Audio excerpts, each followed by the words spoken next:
Everybody should have an equal playing field.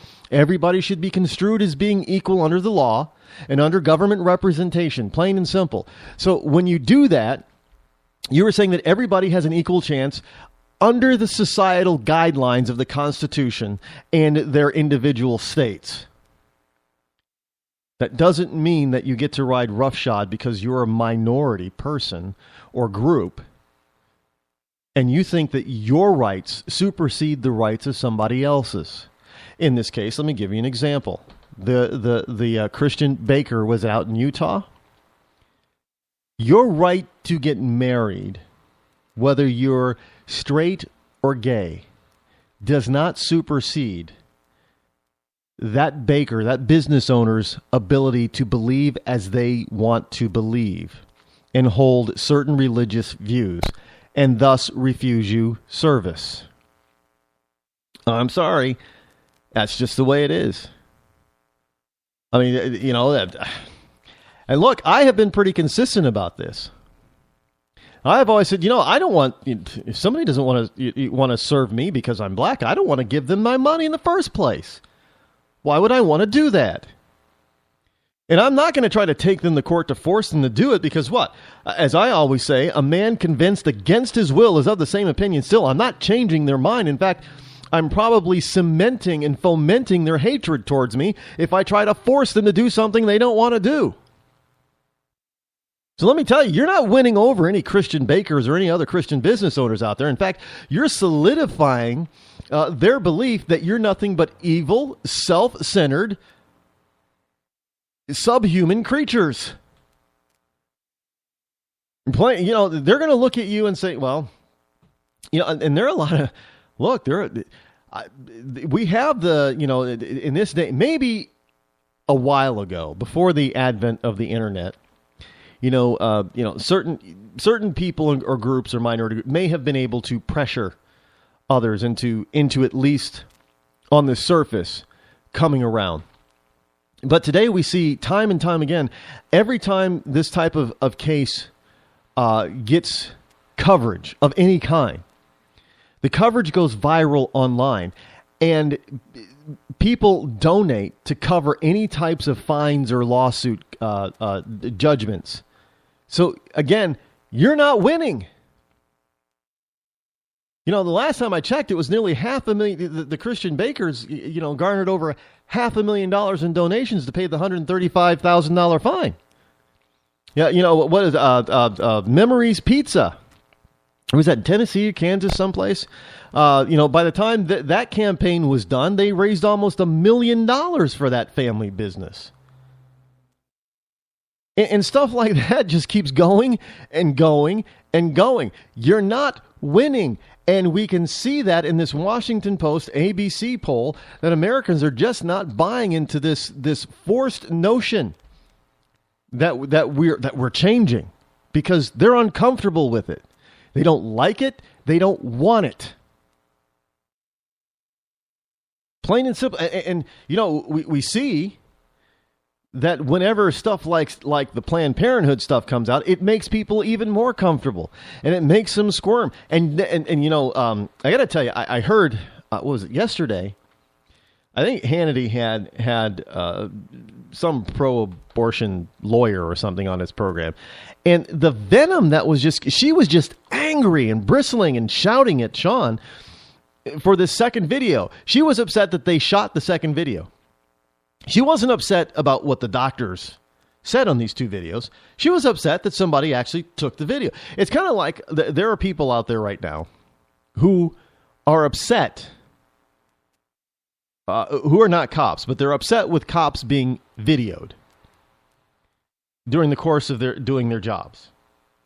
This is how this woman was. I think she was a lawyer. She was a pro-abortion lawyer. Now, of course, she says, well, I'm just pro-choice. But she was angry about it. I mean, and these are the kind of people that want to run out and say, well, we need to make a law so you can't do that. Well, why? Because you want to hide the truth?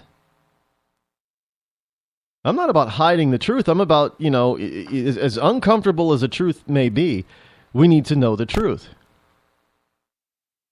If you've got bad apples in Planned Parenthood, and if that's, if you're telling me that this is not what Planned Parenthood stands for, then Planned Parenthood needs to know who these bad apples are so they can get rid of them. Just as, police departments all across the country, they need to know who their bad cops are so they can get rid of them. But this whole, we shouldn't videotape anybody. We shouldn't secretly tape it. We shouldn't do these videos things because it just puts everybody in a bad light. Well, then how are you going to catch bad apples sometimes? How are you going to root them out? Government does it all the time.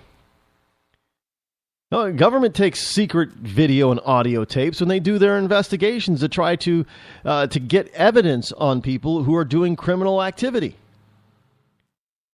Well, I don't see a lot of people who get upset with that. They only get upset when private citizens do the same thing.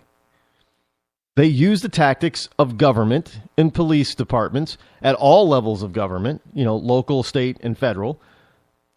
They're using the same tactics, but all of a sudden now that's bad because a private citizen did it, and because they don't have a badge. That's not the way our society was designed to work. It's not. It was designed to work that the people had the power. They were the governed, and they were the governors. The people have the power. That's the way it was supposed to be. The people gave permission for those in government to govern in certain limited capacities. Not to have this overreaching, overruling, monarchist type of ideal that they get to tell us what we can and can't do on a daily basis. That is not what citizen government is all about. And make no mistake about it, this Constitution of ours is designed for citizen government. In other words, the citizens are the government. But we don't have that today. Now, I know there's some people talking about, and I got a story here, I think, from, was it Cruz? I wanted to get to this a little bit later, but it kind of dovetails right now. This whole notion about reining in the Supreme Court in at the national level and federal judges and stuff at all levels. Even Cruz is pushing for retention elections for Supreme Court justices. Now, I think all of this, and I know that there are some out there. There's Ernest mentioned something about Article 5, and I know at my last event, when I was speaking there, I ran into a gentleman who was telling me about this certain movement dealing with Article 5 in trying to amend the Constitution so that we elect all of our federal judges. And I listened to him diligently as I read through the story with what Cruz is talking about here. And I have to, after going through it and mulling through it and reasoning with, and using the reason of our founding fathers, and looking at the destruction of our nation when we change a certain aspect from a republic to what it is today, moving away from what the founders intended, I say that this is a bad idea. Now, some people will say, well, what are you talking about, Rod? I'm talking about, I do believe it was the 17th Amendment that allowed senators to be directly elected by the people instead of appointed by either the governor or their state legislatures. That took the republic out of the republic, because now the states are no longer represented. That was the whole point. You had the People's House. It was called the People's House, House of Representatives, because those were well, back in that day, the gentlemen that were elected by the people to represent the people within their district. The state, because we were a union, not a country with provinces, but a union, with a bunch of many countries coming together, kind of like the European Union. This is the United States of America. So the states needed to be represented because in the Constitution it said, well, hey, the states are it. They have the majority of the power, and that's the way the Constitution was written. But in order to have that type of representation, you have to have the people represented, but you also have and the people's interest represented. You also have to have the state's interest represented. And that's why it was originally set forth that senators, because there would be 2 for each state, would be equally represented on the state level, and then the people would be represented based on the number of people within that state. Of course, the districts, it was based on the number of people in the district. So if you had a larger state with a lot of people, well, the districts land wise would be smaller, but the number of people that they represent would be roughly the same. And so some states would have more representatives than others simply because of their population. So the people's interests were well represented, and the states were equal because all the states were equal. There was no state greater than any other state as far as membership was concerned in the Union. So they each had 2 senators to represent the interest of the state. They were appointed depending on the state, either by the governor or the legislature of that particular state. Well, in the early 20th century, a constitutional amendment took that power away from the states. So now the states were no longer represented.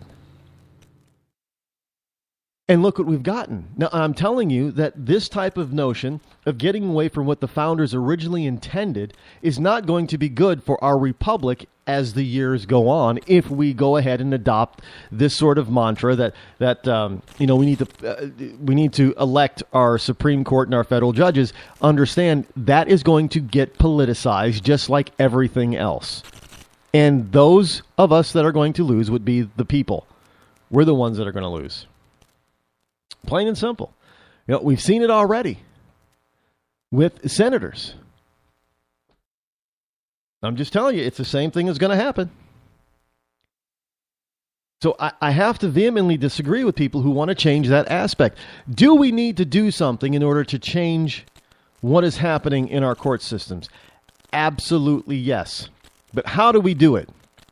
We do it by electing people who are going to appoint these judges who know what the Constitution is all about and who are going to do the right thing. You got to stop electing people like Obama. You got to stop electing people like Bill Clinton. You got to stop electing people who are moderates and who are liberals and who are wishy-washy and flip-floppy. You can't have another Clinton in there. You can't do, Hillary Clinton and expect to have a conservative, constitutional-loving, original type of thinking judge be appointed to the Supreme Court. You're not going to get that. That's where the power comes from. It comes from you and I, we the voter, who decide that we're not going to have this type of person dictating who or who is not going to be on the Supreme Court or any other court at federal level because we're out there electing the wrong people. You also have to elect the right people in the Senate and in the House. You have to elect the right people at your state legislature level, in your governor's office. You have to elect the right people in your mayor's office, in your city council. You got to elect the right people all over. That's your right as a citizen. That's also your responsibility. But you can't decide that you're going to fundamentally change the way our government was designed and move away from it because we, the people, have elected the wrong people who have then turned around and corrupted our system. Well, the only way to get our system back is by we, the people, to start electing the right people into these specific offices at all levels of government. And then that's how we take our country back. That's how we take our states back. That's how we take our cities back. That's how we take our counties back. That's how we take the federal government back. You can't do it through amendments because you'll only end up screwing things up. They thought they were doing the right thing when they decided to say, well, now senators are going to be elected by the people instead of being appointed by the states. Bad idea. Don't compound it with another one.